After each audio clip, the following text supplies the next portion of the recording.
pembelajaran kita hari ini, kita menyanyikan dulu salah satu lagu wajib nasional. Kepada Gauli Meda, silakan pimpin ke depan.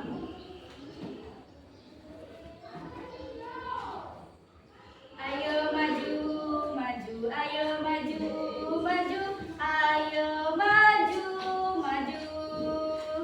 Garuda Pancasila, akulah pendukungmu. Patriot proklamasi, sedia berkorban untukmu. Pancasila dasar negara, rakyat adil makmur sentosa, pribadi bangsaku. Ayo maju, maju, ayo maju, maju, ayo maju, maju. Untuk selanjutnya, biar menambah kita lebih fokus lagi, kita tepuk P5 dulu ya. Gauli, pimpin, dan yang lainnya silakan berdiri. Nah, siap. Silakan pimpin. Tepuk P5. Proyek penguatan profil pelajar Pancasila. Tenang. Kembali. Terima kasih atas hari ini ya.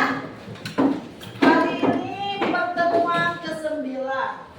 Ya, kita akan membahas tentang sumber daya manusia atau kualitas sumber daya manusia. Kualitas sumber daya manusia kita anak-anak masih sangat rendah. Kalau dilihat dari angkatan kerja, lulusan kualitas sumber daya manusia kita ini lulusan SD sekitar 47,37%. Jadi masih didominasi oleh SD ya. SMP sekitar 18,57%, SMA SMK sekitar 25,09%, dan yang sarjana atau D1 D2 yang kuliah sekitar 9,59%. Maaf kalau ibu salah, 8,59%. Ya, jadi masih sangat rendah sekali. Jadi mari kita belajar. Hari ini kita bahas bagaimana caranya untuk meningkatkan sumber daya manusia. Ya, nanti ibu perlihatkan dulu tema dan tujuan pembelajarannya. Nah, hari ini adalah kondisi geografis dan pelestarian sumber daya. Ini fase D di pelajaran IPS. Yang kedua, tujuan pembelajaran. Tujuan pembelajaran kita hari ini yaitu peserta didik mampu menganalisis kualitas sumber daya manusia. Sekali lagi, boleh baca bareng-bareng? Apa tujuan pembelajarannya? Peserta didik mampu menganalisis kualitas sumber daya manusia Indonesia. Nah, jadi ibu harapkan setelah kegiatan pembelajaran ini berakhir, ibu harap kamu mampu menganalisa ya kualitas sumber daya manusia Indonesia. Kalau berkaitan dengan kualitas berarti berkaitan dengan mutu. Ada yang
pendidikan SD. Jadi nanti silakan kalian cari jawabannya juga. Ya. Yang kedua, mengapa jumlah penduduk dapat mempengaruhi kualitas dan produktivitas? Ya, jumlah penduduk kita itu secara demografis banyak sekali dan angkatan kerjanya juga pasti banyak. Dengan jumlah penduduk yang banyak, itu kira-kira ya mempengaruhi tidak dengan kualitas atau mutu dan hasil? Kalau produktivitas artinya hasil, berpengaruh tidak? Mempengaruhi tidak ya? Yang ketiga, faktor apa saja yang mempengaruhinya? Untuk meningkatkan sumber daya manusia itu apa saja yang mempengaruhi? Nah, jadi silakan nanti kalian lihat, karena Ibu akan membagikan teks bacaan dan akan juga menayangkan video untuk memperdalam pengetahuan kalian. Ibu akan bagikan teks bacaan ya.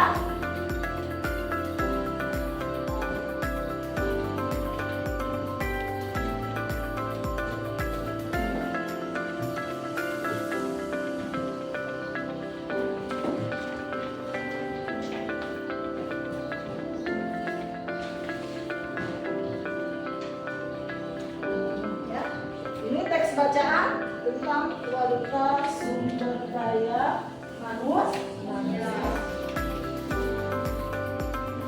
Tujuan belajar sudah paham?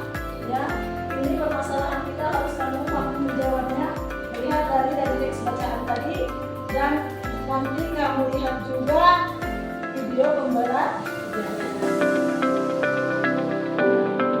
Anak-anak, Ibu akan menayangkan video pembelajaran tentang 4.0. Apa 4.0 itu? Siapa yang sudah tahu? 4.0 adalah menyiapkan ya generasi muda kita atau angkatan kerja kita menjadi yang berkualitas, ya, yang mempunyai keahlian.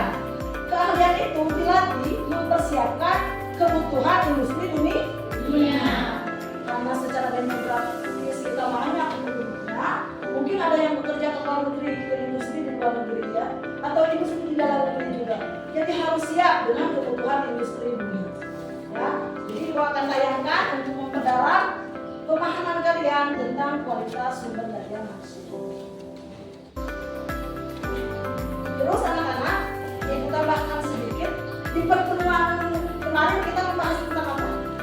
Sebelumnya kualitas sumber daya maritim alam. Sekarang kita membahas tentang kualitas sumber daya.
Kira-kira sudah paham apa yang disampaikan dalam video tadi?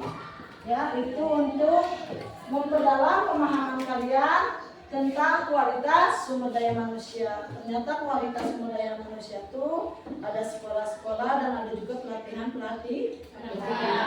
Untuk apa tadi? Untuk menyongsong ya angkatan kerja Indonesia yang maju, yang berkualitas agar sesuai dengan kebutuhan industri dunia. Ya, 1, buat kelompok yang berisikan 4-5 orang peserta didik. Yang kedua, kelompok membuat clipping macam-macam pekerjaan. Yang ketiga, carilah informasi melalui koran, majalah, media internet dan sebagainya. Sudah Ibu tugaskan di pertemuan ke-8 kemarin? Di bawah semua? Sudah. Oh ya, aduh, baca. Yang keempat, tulislah diskusi kelompok dalam bentuk clipping, membuat clipping. Yang kelima, presentasikan di depan kelas didampingi dengan guru. Jadi nanti kamu berkelompok tampil ke depan untuk mempresentasikan apa yang kamu buat hari ini ya, mempresentasikan. Baik, Ibu bagikan juga LKPD-nya ya, itu yang di depan ini dan Ibu akan membagikan juga yang kertasnya. Jadi silakan ya anak-anak bekerja sama ya nanti untuk ini LKPD-nya. Kita sudah membentuk kelompok kemarin ya.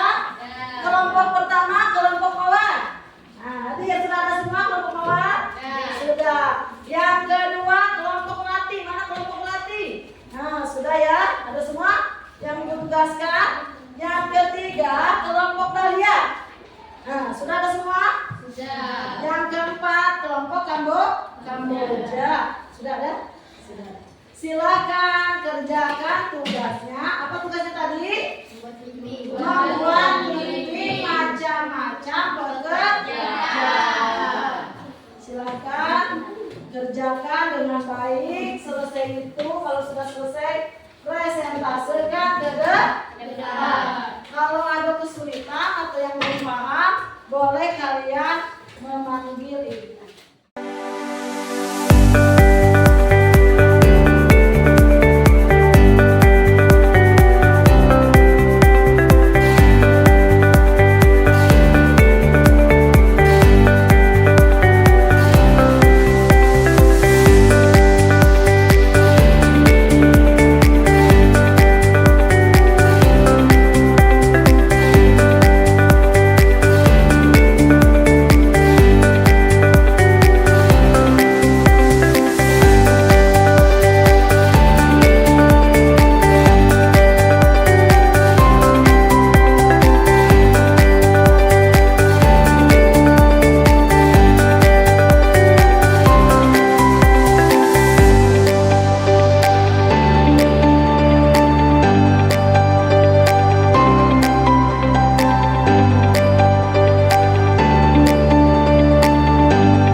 menampilkan presentasi dari kelompok 1. Silakan pada kelompok 1 untuk dibacakan presentasinya. Yang lain simak karena nanti kalian harus bertanya.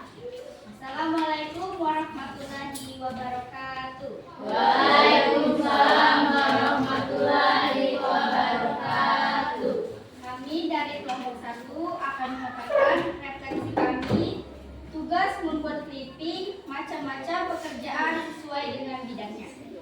Perkenalkan, saya Kauli Imelda sebagai ketua kelompok dan anggota saya Adi Saputra, Rifki, Dea Putri Azahra, dan Ferti Kristina.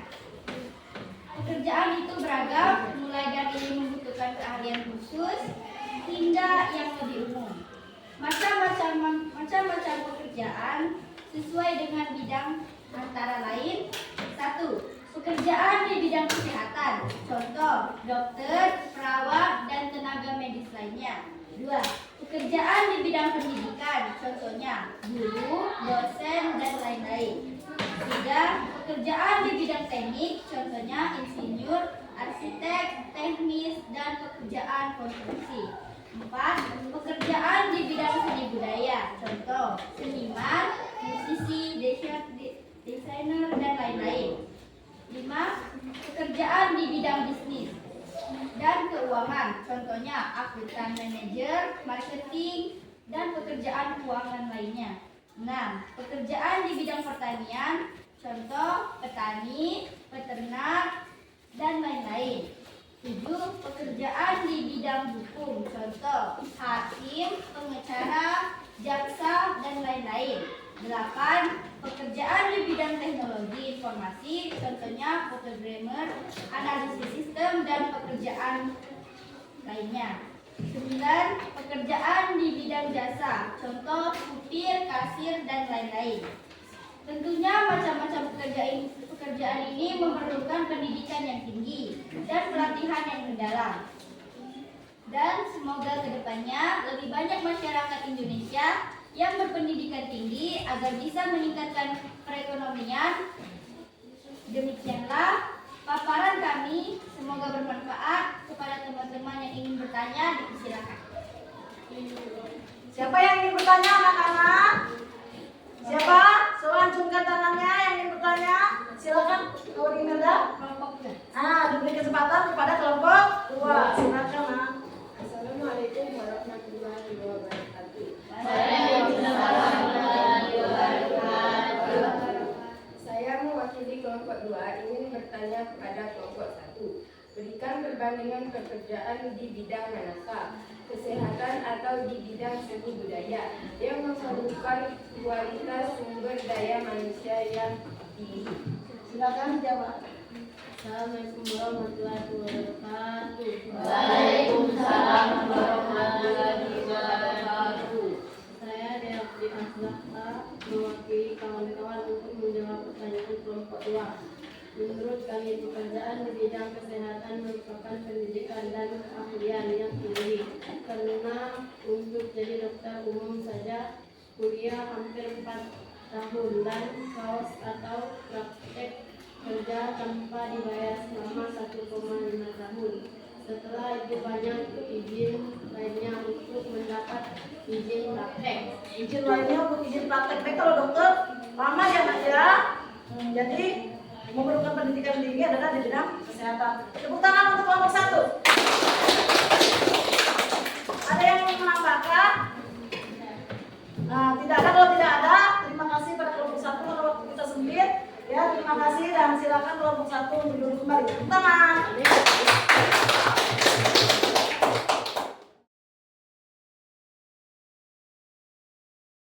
Sebelumnya kita banyak membahas kualitas sumber daya alam Indonesia yang kaya raya.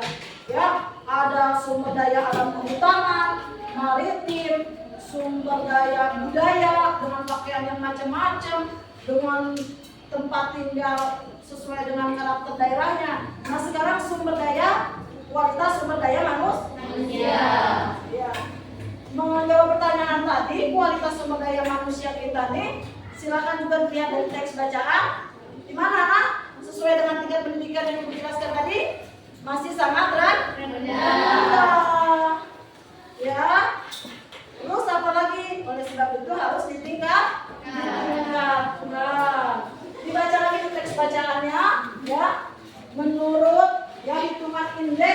perhitungan PBB ya. Di kita ini Indonesia dalam kategori apa nak? Tinggi, rendah, sedang. Di tes bacaannya ada. Dibandingkan negara lainnya di Asia Tenggara, kita di posisi ke-6. Yang pertama siapa? Singapura. Benar. Yang kedua? Brunei Darussalam. Yang ketiga? Malaysia. Yang keempat? Thailand. Yang kelima? Filipina. Kita yang keenam. Berarti secara kualitas sumber daya manusia kita berada di posisi bawah daripada Malaysia. Sama tetangga ini kita kalah. Ya, itulah tugas kita sebagai generasi penerus untuk meningkatkan sumber daya manusia. Ya. Terus kalau di mata dunia dibandingkan negara-negara lain, berapa kita nak? 108. Teks bacaan dilihat lagi. Kalau dibandingkan negara lain di dunia berada di posisi 108. Berarti masih sangat rendah. Tanggung jawab siapa? Tanggung jawab kita bersama. Ya, untuk meningkatkan sumber daya manusia. Oleh sebab itu, silakan kalian sekolah setinggi-tingginya. Terus ajak juga kalau ada keluarga yang belum sekolah, silakan bersekolah. Sekarang misalnya kalau belum ada yang dapat ijazah untuk sekolah, ikut apa? Ada kejar paket A, ada kejar paket B, ada kejar paket C. A kalau belum lulus SD, B kalau belum lulus SMP, dan C kalau belum lulus SMA. Jadi silakan kalian ikut kejar paket kalau misalnya ada keluarga yang belum sekolah. Mari kita tingkatkan kualitas sumber daya manusia. Nah, itulah ya penilaian Ibu. Seluruhnya tadi sudah cukup baik dalam kolaborasi. Cuma penampilan ke depan masih agak kurang dalam kreativitas bertanya. Nanti ditingkatkan lagi ya. Kepada ketua kelas ya untuk mengakhiri pembelajaran hari ini. Silakan pimpin doa sesuai dengan agama dan kepercayaannya masing-masing. Berdoa dimulai.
Siapa-siapa yang duduknya paling rapi, silakan duduk ke depan.